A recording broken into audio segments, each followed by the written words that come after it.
안녕하세요. 제3장 가족생활 주기에서 두 번째 시간인 가족생활 주기의 발달 과제에 대해서 살펴보도록 하겠습니다. 가족생활을 주기의 단계는 학자에 따라서 다르게 구분하고 있습니다. 가족생활 주기에 관한 대표적인 학자로는 힐과 듀발이 있습니다만 앞에서 공부한 카트와 맥골드릭을 기억하셔야 될 것 같습니다. 이 두 학자는 어, 가족생활 주기를 6단계로 나누어서 설명하였는데요. 그것을 3세대 이상의 가족, 다시 말해서 가족은 어느 특정 순간에 작동하는 정서적 장이라고 하였고요. 또 그 정서적 체계는 최소한 3세대나 4세대가 포함된다고 하였습니다. 가족이 미치는 어떤 영향이나 특정 구성원이나 이는 또 아니면 핵가족에게 제한된다고 생각하지 않고 포괄적으로 이렇게 통합해서 생각한 부분에 대해서 우리가 기억해야 하고요. 또 카트와 맥골드릭은 가족 생활의 단계 변화에 따라서 야기되는 스트레스를 수직적 스트레스 원과 수평적 스트레스 원으로 이렇게 구분하였습니다. 수직적 스트레스 원은 정서적 삼각관계의 기제를 통해서 세대 간 전수된다는 보웬의 다세대 전수 개념이죠. 예, 뒤에 또 다시 공부할 겁니다. 보웬의 다세대 전수 개념을 활용한 것인데요. 가족의 생활 방식, 그리고 가족 신화, 또 가족 규칙, 뭐 가풍, 뭐 이런 것들이 세대 간 전수에 포함되고요. 또 스트레스 요인으로서 가족에게 전수되는 것을 의미합니다. 그리고 수평적 스트레스 원은 가족생활 주기의 변화와 전이에 대처하면서 한 단계에서 다음 단계로의 전환에 따라 발생하는 발달적인 스트레스, 그리고 가족 외부로부터 스트레스 원이 이렇게 유입되는 그런 부분을 포함합니다. 자, 그러면 가족생활 주기의 발달 과제에서 단계별 나누어 설명을 드리겠습니다. 어, 일단 가족과 가족 사이의 중간적인 존재, 다시 말해서 어떤 가족에게도 소속되지 않는 젊은 성인이 있습니다. 이것은 단계별 나누는 데 대해서 포함시키지 않겠습니다. 그리고 제1단계, 제2단계, 제3단계, 제4단계, 제5단계 이렇게 5단계로 나누어서 설명을 드리겠습니다. 제1단계에서 살펴보면 새롭게 시작하는 가족으로 되어 있는데 이것은 결혼을 의미합니다. 그리고 제2단계는 어린 자녀를 가진 가족, 다시 말해서 자녀의 출산입니다. 아이가 태어나는 그 시점을 이렇게 주기의 발달 과제로 보는 거죠. 2단계. 그리고 부부가 제3 단계로 나가기 전에 부부 체계에서 부모 체계로 변화되는 과정을 얘기합니다. 그리고 제3단계는 청소년기의 자녀를 가진 가족인데요. 이 단계는 청소년의 정체성 확립과 가족 안에서 이 청소년이 경계선을 왔다 갔다 하거든요. 그래서 그런 부분에 대해서 가족의 단계별 경계선입니다. 정신적, 심리적 그런 경계선이 아니고요. 그 부분 이해하시고 그 다음 이제 제4단계 자립하는 자녀를 둔 가족, 이 부분은 자녀들이 성장해서 독립하기 시작하는 시기입니다. 취업을 한다든가 아니면 또 결혼도 포함되겠죠. 자신이 결혼을 해서 여기까지 3단계, 4단계까지 왔지만 자녀들 역시 새로운 이제 출발을 시작하게 되는 단계죠. 3세대가 이렇게 이루어집니다. 그 다음 제5단계입니다.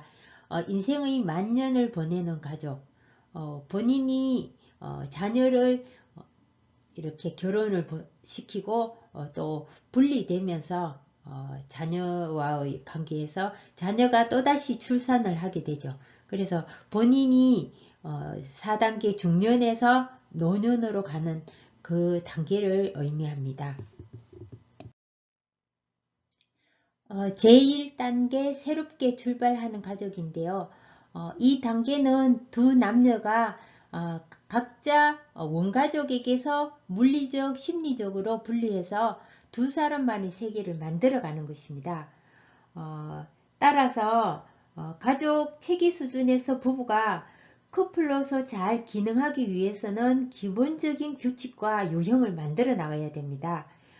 다시 말해서 가족 경계나 집안일 같은 일상생활의 활동에 서로 협력을 해야 하고요. 부부가 하나라는 일체감을 느끼는 동시에 개인으로서의 자립을 손상시키지 않도록 확고한 어떤 경계를 만드는 것도 필요합니다. 각자 또한 원가족과 배우자와의 관계에서 적절한 균형을 유지하는 것도 매우 중요합니다. 시댁과의 갈등이나 이런 것들이 이루어지는 거죠. 또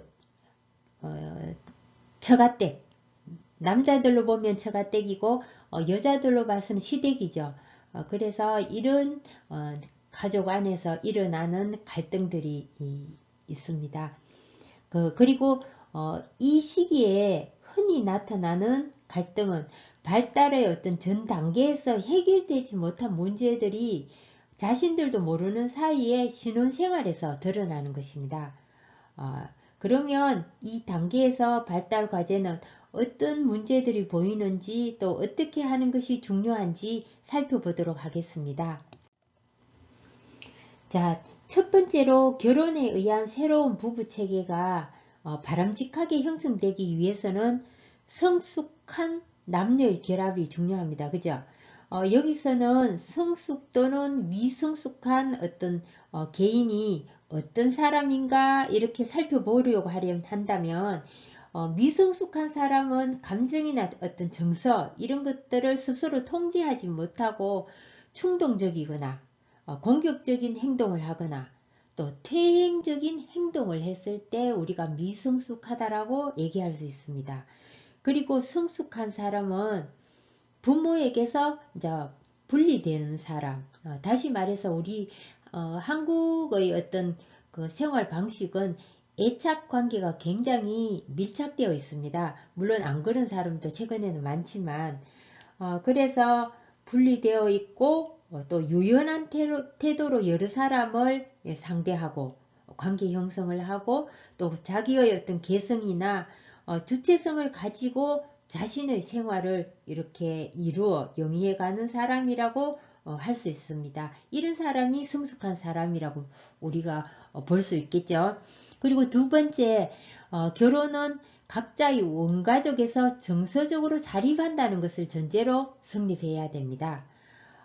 부부 체계를 형성하는 동시에 다른 한편으로는 각자의 친인척과 맺는 관계를 부부 단위로 새롭게 재편성해야 됩니다.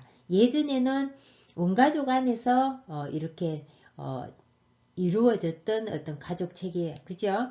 관계 이런 것들이 이제 부부 단위로 새롭게 이렇게 재편성해야 된다는 거죠. 호칭도 바뀌어지죠. 그리고 우리나라의 경우에는 패백을 드리죠. 결혼을 할 때. 그리고 신행을 간다든가 이럴 때 다녀와서 인사를 드리는 친인척에게 인사를 드리죠. 그래서 그런 과정들이 첫 걸음이라고 생각하면 될 것 같습니다. 그리고 세 번째는 결혼에 의해서 하나의 가족 단위가 성립하기 위해서 기본적인 가족 기능을 원만히 수행할 필요가 있습니다. 이것은 거주나 식생활, 취업, 또 가족 건강의 유지 같이 어떤 물리적인 요소와 또 가족 기능의 정서적인, 심리적인 요소 이런 것들이 포함되어야 될 것입니다. 그리고 결혼을 애정관계나 정서적 결합으로 본다면 이 두 남자와 여자의 어떤 결합들이 친밀하게 이루어지고 또 그 이후에 가족생활 주기의 방향을 결정하고 이루어 나가는데 커다란 이러한 것들이 영향을 미칩니다. 제2단계 어린 자녀를 가진 가족에서는 첫 자녀의 출생과 태어난 자녀가 전적으로 부모에게 의존하는 상태에서 출발합니다. 그리고 그 첫 자녀가 유치원 또는 학교라는 가족 이외의 사회에 참여해서 청소년에 이를 때까지 그 기간을 의미합니다. 발달 과제를 살펴보면 자녀의 자립성과 가족에 대한 소속감, 그리고 충성심과의 균형을 이렇게 잘 조화롭게 가질 수 있도록 노력하고요. 두 번째로는 자녀가 부모들의 지나친 기대로 인해서 중압감을 느껴서 힘들어하지 않도록 부모와 자녀 사이 균형을 잘 유지해야 됩니다. 아이들이 말을 하기 시작하거나 걸음을 걷거나 이렇게 시작할 때 조금 더 발달 단계에서 빨리 이런 단계를 이행하게 되면, 발달 과제를 수행하면 부모들은 자기 자녀를 전부 천재라고 합니다. 그죠? 그런 얘기 많이 들었죠? 자, 그리고 가족 체계의 어떤 관점에서는 부부 체계의 어린 자녀가 이렇게 탄생하게 되면 새로운 경계와 역할을 만들어 가야 됩니다. 이때 부부 체계와 부모 체계가 함께 가능할 수 있도록 고려하는 것이 중요한데요. 부모로서의 부부는 자녀의 요구에 응할 의무와 책임을 둘러싼 육아 분담에 관한 기본적인 규칙을 결정해야 됩니다. 왜냐하면 최근에는 아내들이 직업을 가진 사람들이 많고 또 남편이 어느 정도 육아에 참여하는 것이 바람직하기 때문입니다. 이 단계의 특징적 과제는 자녀의 출생을 계기로 실질적인 가족 단위가 형성되는 거고요. 두 번째는 자녀들을 위한 심리적, 물리적 공간을 만들 때 부부 체계의 적응이 많은 영향을 주게 되어 있다는 거죠. 그것은 발달적 상호작용이라는 점에서 태어난 자녀의 성장이나 또 아버지, 어머니와의 대응, 그리고 부모 관계가 어우러져서 다양한 변화를 초래하게 됩니다. 그리고 남편과 아내가 부모가 되는 것, 또 부모로서의 역할에 적응하는 것, 이런 것들이 중요하고요. 또 이런 것들이 제대로 이루어지지 못할 경우에는 자녀에 대한 어떤 학대, 요즘 아동학대가 굉장히 심각한 그런 경우가 많습니다. 이런 것들이 문제로 야기되고요.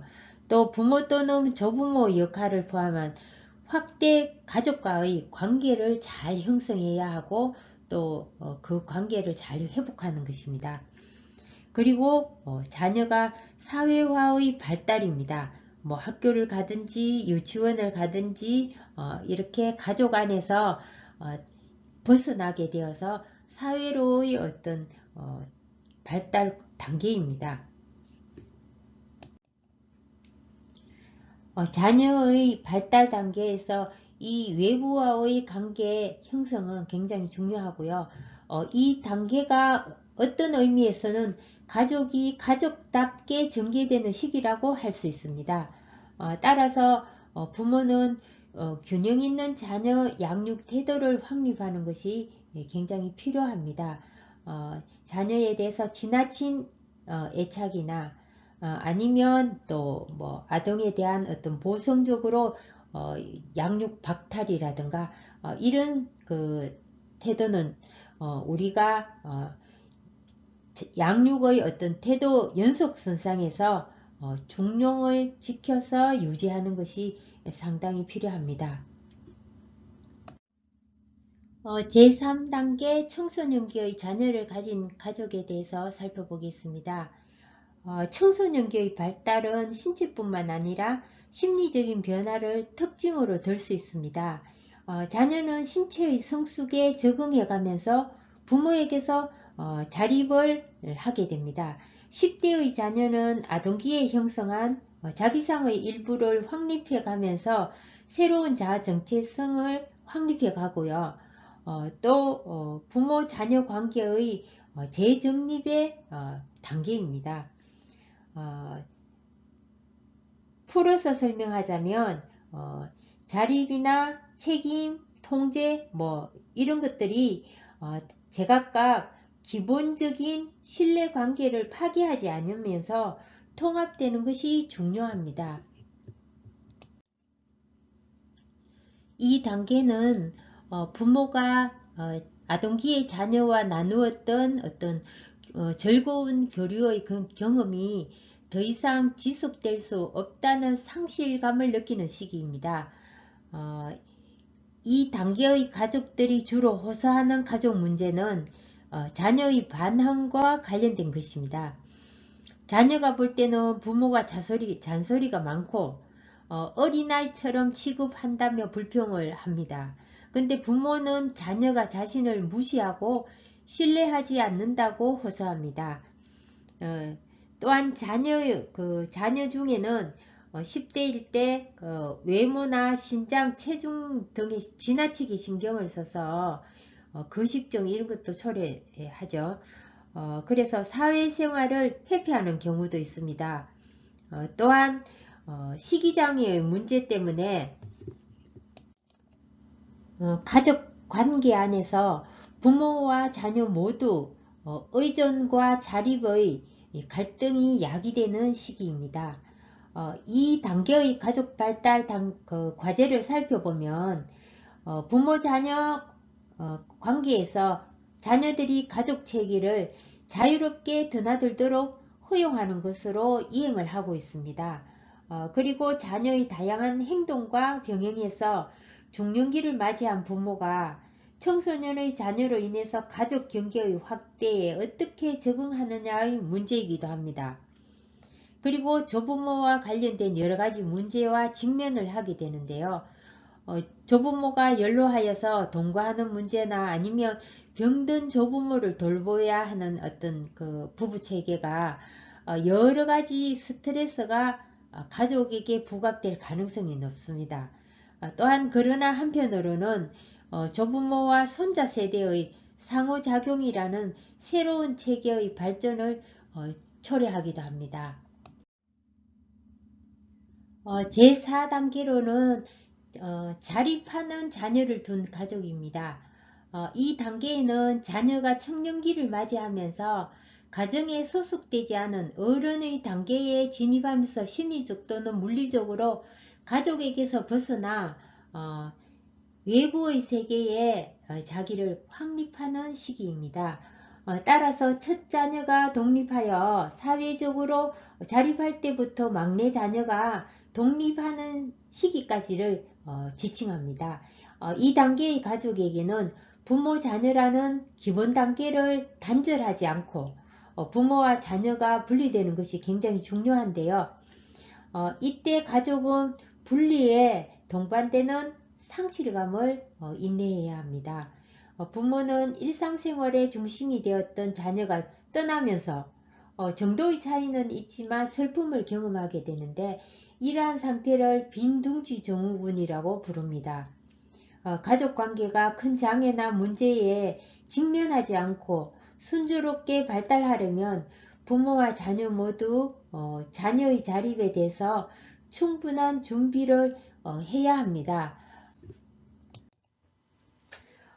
이 단계는 부모와 자녀의 경계가 물리적으로는 명확해지는 시기이지만 심리적으로는 끈이 끊어지는 것이 아니라는 것을 명심해야 합니다. 또한 자녀가 결혼하여서 새로운 가족을 만들면 가족 체계에는 변화가 일어나게 됩니다. 이 단계의 발달 과제를 한번 살펴보겠습니다. 첫 번째, 2인 1조인 어떤 부모의 부부 체계를 보다 긴밀한 협력관계로 재구성하는 것이라고 되어 있는데요. 부모 세대가 다시 한번 부부로서 결합해서 긴밀한 협력관계를 재구성하는 것입니다. 어떤 부부들은 자녀를 출가시키고 또 가족 안에서 자립해서 분리시키고 나면 새로운 신혼이 찾아온다라고 얘기하는 중년 부부들도 있습니다.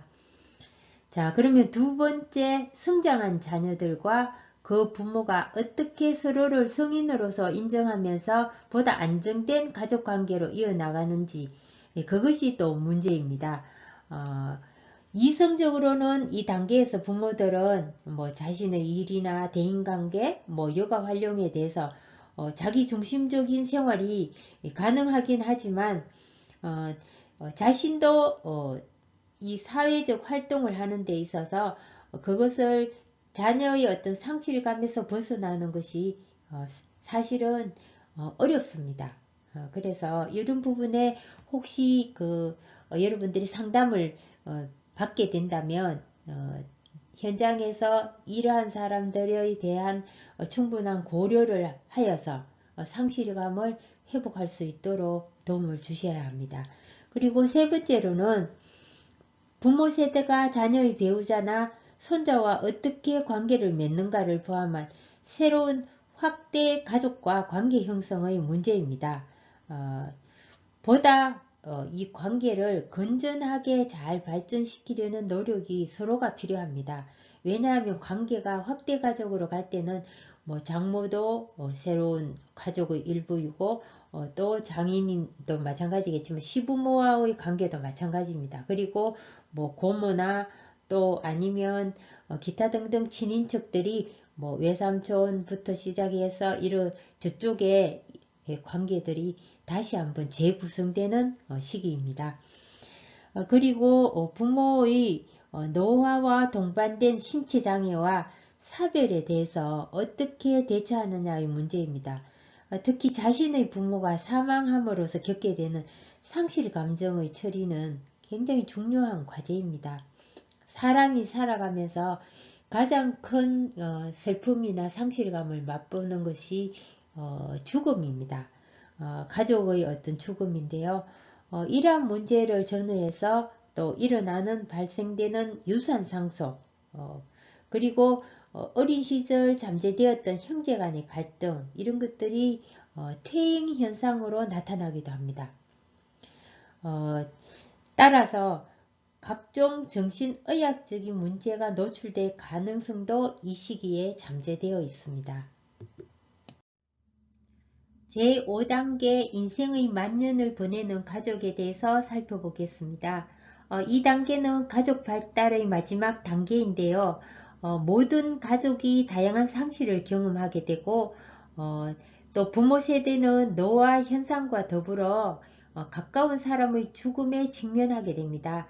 자녀 역시 부모의 죽음을 받아들이지 않으면 안 됩니다. 따라서 이 단계의 과제는 지금까지 쌓은 신뢰관계를 손상하지 않으면서 상실 경험을 어떻게 수용하느냐의 문제입니다. 부모-자녀 관계에서도 기존에 돌보는 사람과 돌봄을 당하는 사람의 역할이 바뀌게 됨을 염두에 두어야 합니다. 발달 과제를 한번 살펴보겠습니다. 첫째, 부부의 기능을 유지하는 것과 사회적 또는 육체적인 약화에 대응하는 것이 필요합니다. 대표적인 예가 은퇴인데요. 은퇴는 사회적으로 의미 있는 역할이나 지금까지의 인간관계 이런 것들을 상실하는 경험을 하게 됩니다. 그렇더라도 배우자와 함께하는 경우라면 지금의 패턴에서 벗어나 새로운 일상생활 형태가 하게 되겠지만 부부관계의 재적응이 굉장히 중요한 과제로 대두되는 시기입니다.